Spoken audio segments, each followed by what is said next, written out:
भगवान का वांगमय स्वरूप है श्रीमद्।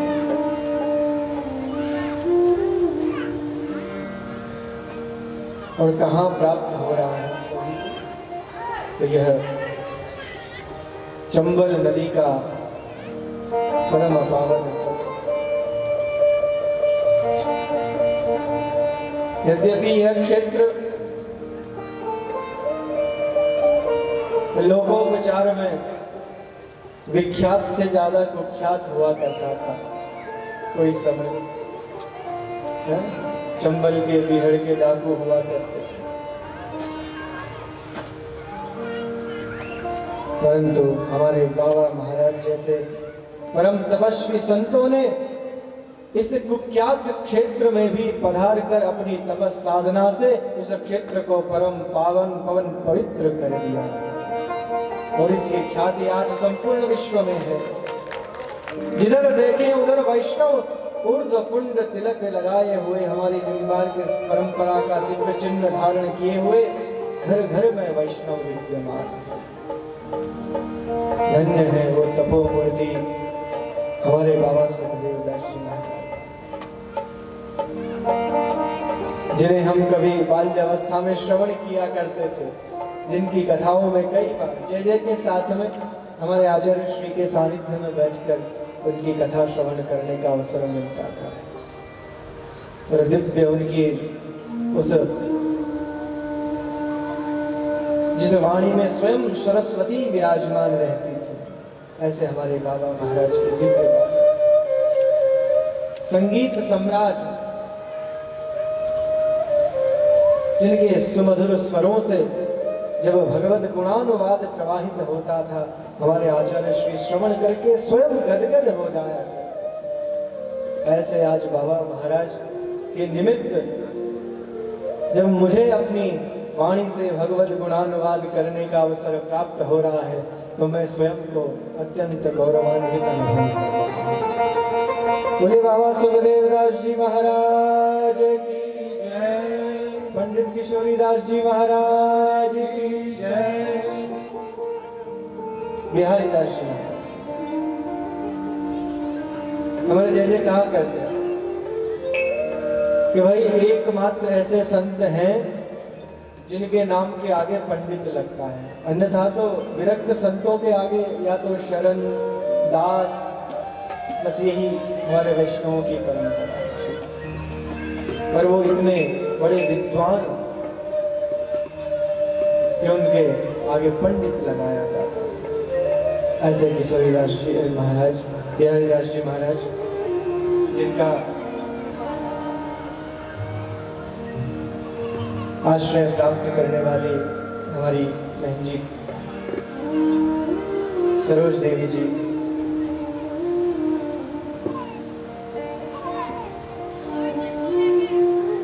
आपने हमारे मामा महाराज से निवेदन किया और आप मेरे समीप आचार्य पीठ पधारे। यद्यपि यह संपूर्ण आयोजन बहुत पूर्व में होना था, पर हम सभी जानते हैं कि जिस प्रकार का ये समय व्यतीत हुआ है 2-3 वर्षों से, तो कोई भी कार्यक्रम सुनिश्चित कर पाना कठिन था। अचानक से फिर ये महामारी आई और यह कार्यक्रम आगे होते होते आज यहाँ पर भगवत कृपा से इन महापुरुषों की तपस साधना के प्रभाव से आज चरितार्थ होने जा रहा है। बोलिए भागवत भगवान की जय।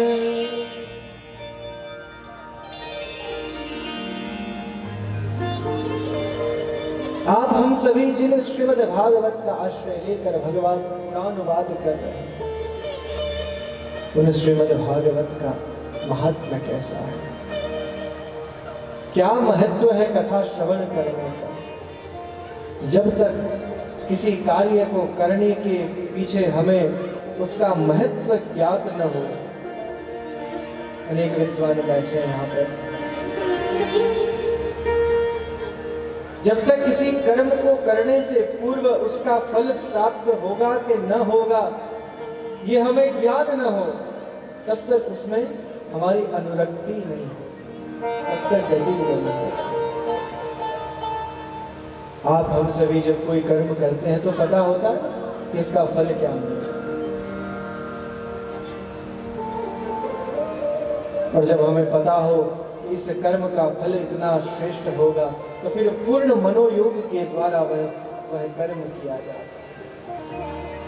ठीक उसी प्रकार जब हम कथा पांडाल में बैठकर श्रीमद् भागवत का श्रवण करने आते हैं तो हमें ज्ञान होना चाहिए कि जिस कथा को हम श्रवण करने जा रहे हैं उसका महत्व कैसा है, महत्व क्या है और हमें क्या प्राप्त होगा।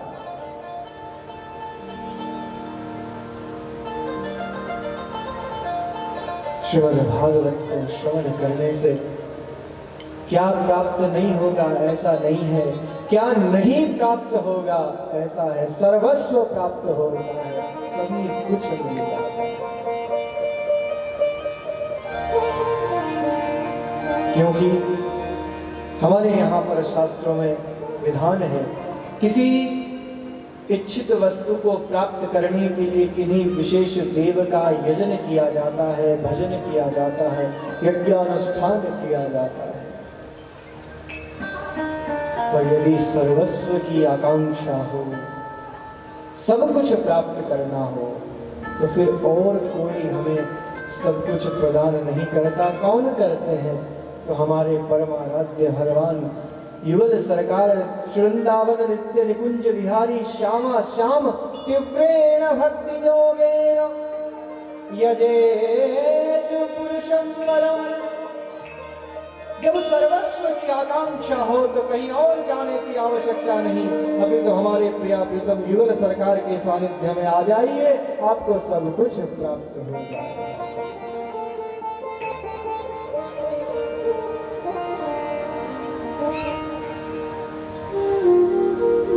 और उन भगवान युगल सरकार के सानिध्य में कौन ले जाता है? वहां तक पहुंचाने का मार्ग क्या है? तो वह मार्ग है श्रीमद् भागवत। जो इसका अनुसरण कर लेता है, इसका अनुगमन कर लेता है, उसे फिर भगवत प्राप्ति से कोई विमुख नहीं कर सकता, कोई दूर नहीं कर सकता। और कोई ज्यादा दिन नहीं लगते, कोई विशेष अनेक जन्म जन्मांतरों तक, कल्प कल्पांतरों तक, युग युगांतरों तक तपस साधना करने की भी आवश्यकता नहीं। बड़े बड़े योगेंद्र मुनिंद्र अमलात्मा महात्मा अनेक वर्षों तक तपस साधना करने के उपरांत भी भगवान को प्राप्त करने ये कोई सुनिश्चित नहीं। परंतु यदि भगवान की वांगमयी प्रतिमूर्ति श्रीमद् भागवत का केवल 7 दिवस पर्यंत आश्रय ले लिया जाए और किन्हीं संत महापुरुष के श्रीमुख से उसका रसपान कर लिया जाए तो सुनिश्चित भगवान की भगवत प्राप्ति, भगवत भक्ति की प्राप्ति हो जाए, सुनिश्चित।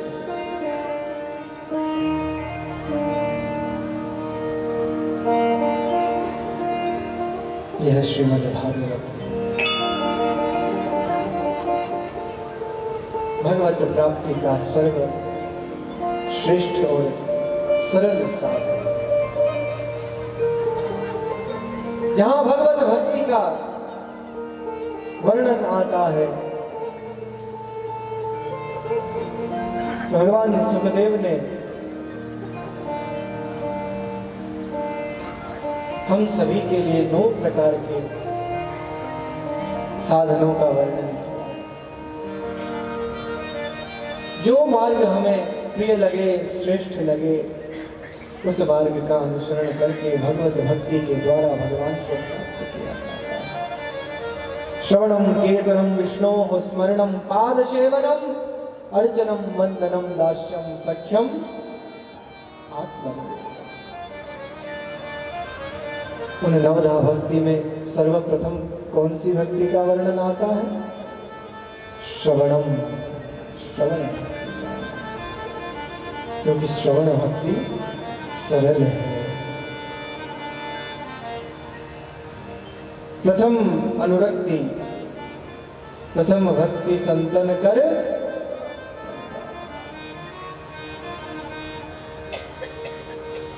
क्योंकि जीव स्वयं यदि भक्ति के मार्ग पर प्रेरित हो तो कदाचित संभव है कि वह मार्ग से च्युत हो सकता है, भटक सकता है। और यदि किन्हीं संत महापुरुष का सानिध्य लेकर उनकी वाणी के द्वारा उस मार्ग पर प्रशस्त होता है तो फिर वह संत महापुरुष उसे भटकने नहीं देते, अपितु उस यात्रा को पूर्ण करके भगवान के चरणारविंदों में पहुंचा देते। ये श्रवण भक्ति का महत्व है। इसलिए श्रीमद् भागवत को श्रवण किया जाता है।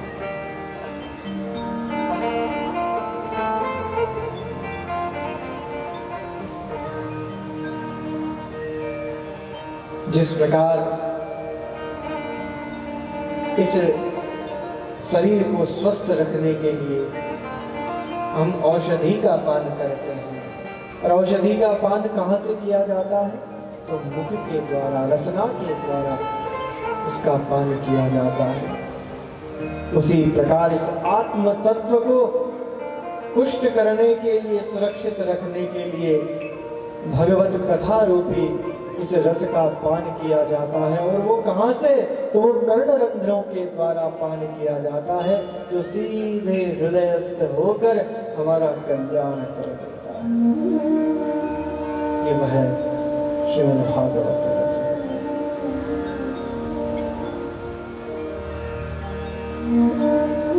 भगवान वेदव्यास श्रीमद् भागवत के महात्मा का गुणगान करते हुए सुंदर भगवान का मंगलाचरण करते।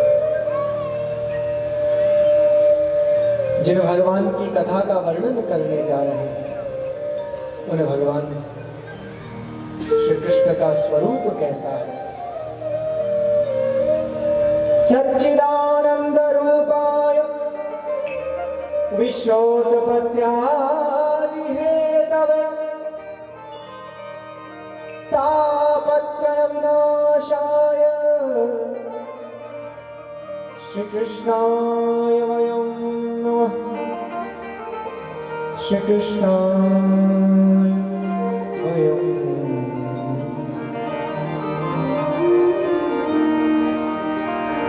जिन भगवान श्री कृष्ण की हम लीलाओं का गुणगान करने जा रहे हैं कैसे, उनका दिव्य स्वरूप कैसा है, वो कौन है? तो वह सच्चिदानंद स्वरूप है, जिनमें तीनों गुण विद्यमान है, जो सत है, चित है, आनंद का स्वरूप है। क्योंकि वही सत्य है, उनके अतिरिक्त और इस संसार में कुछ भी सत्य नहीं, जो केवल मात्र अकेले सत्य है।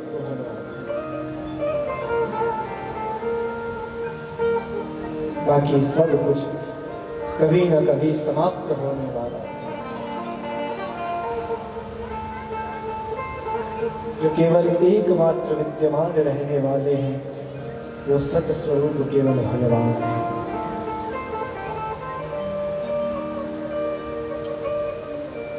और जिनके प्रकाश से, जिनके चित स्वरूप से संपूर्ण सृष्टि आलोकित है, जिनके चित स्वरूप का एक अंश मात्र पर्याप्त है इस संसार सागर को जागृत रखने के लिए, ऐसे चित सागर भगवान स्वयं।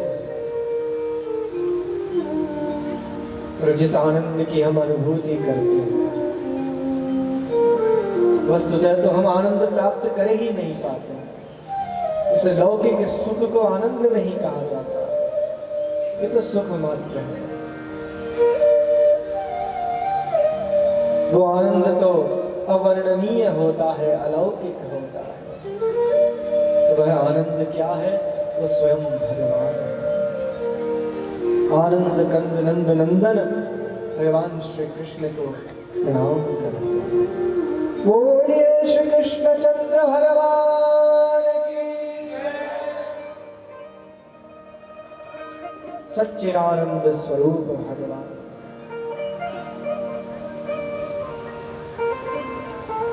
हमारे संत महापुरुष अपने अपने दिव्य भावों में बड़ा सुंदर वर्णन है भगवान का सत स्वरूप कैसा है, चित स्वरूप कैसा है,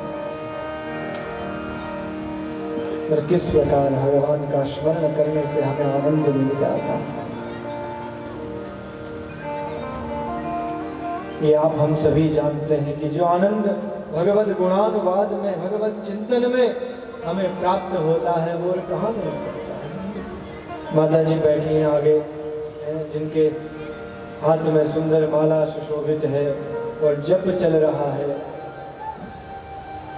इस आनंद का अनुभव यही कर सकते हैं, ये अनुभव तो कर सकती हैं, पर कदाचित संभव न हो कि वो अभिव्यक्त कर पाए, पर जो इनका आनंद इन्हें ही प्राप्त होता है।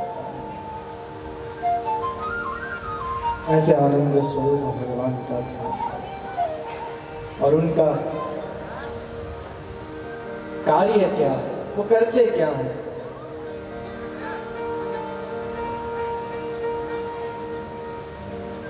वह सच्चिद आनंद परब्रह्म क्या करता है, तो विश्वोत्पत्त्यादि हेतु क्या है उनका, तो इस संसार सागर को प्रकट करना, संचालित करना, फिर विलीन कर देना, ये सब उन्हीं के द्वारा संपादित होता है। विश्वोत्पत्त्यादि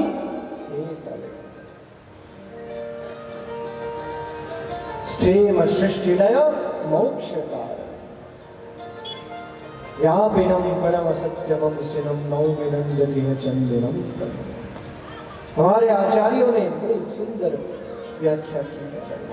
ये भगवान क्या करते हैं, तो स्थेम सृष्टिलय मोक्ष कारण,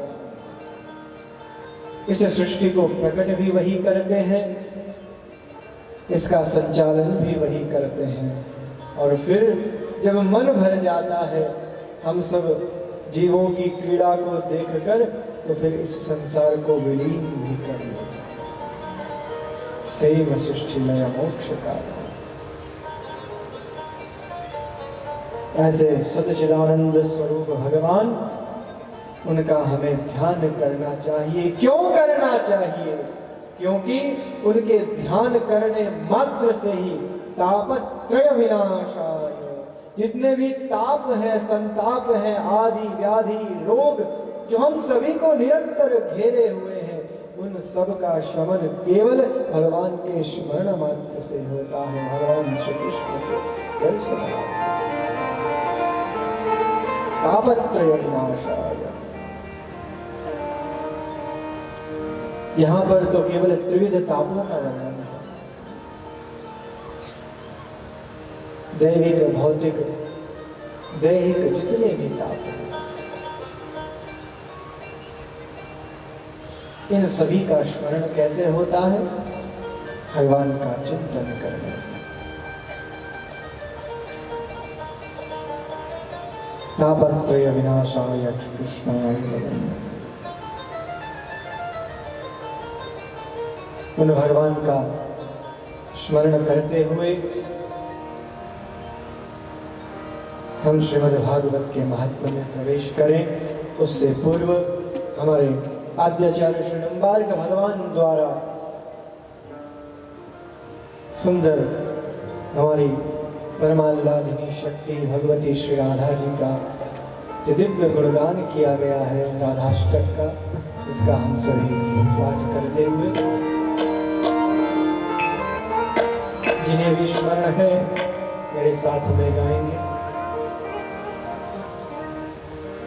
नमस्ते श्रियै राधिकायै परायै, नमस्ते नमस्ते मुकुन्द प्रियायै,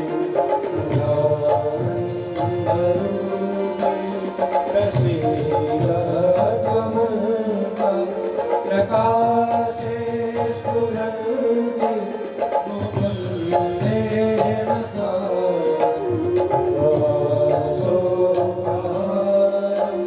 यशो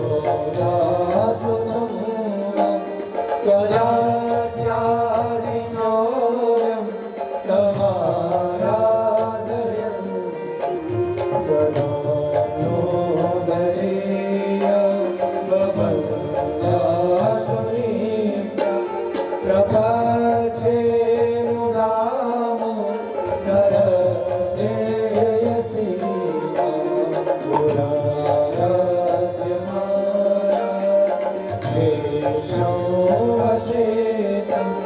महाप्रेमपूरे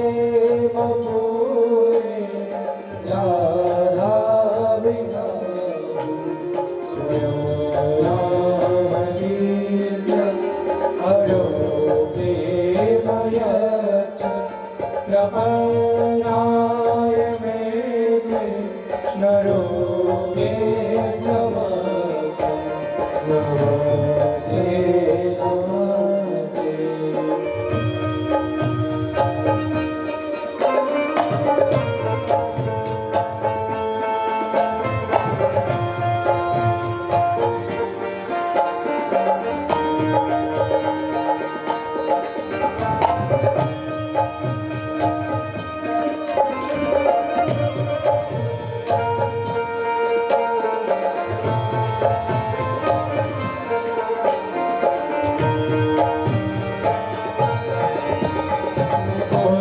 मुकुन्दस्त्वया प्रेम घोरेण बद्धा पतङ्गो यथा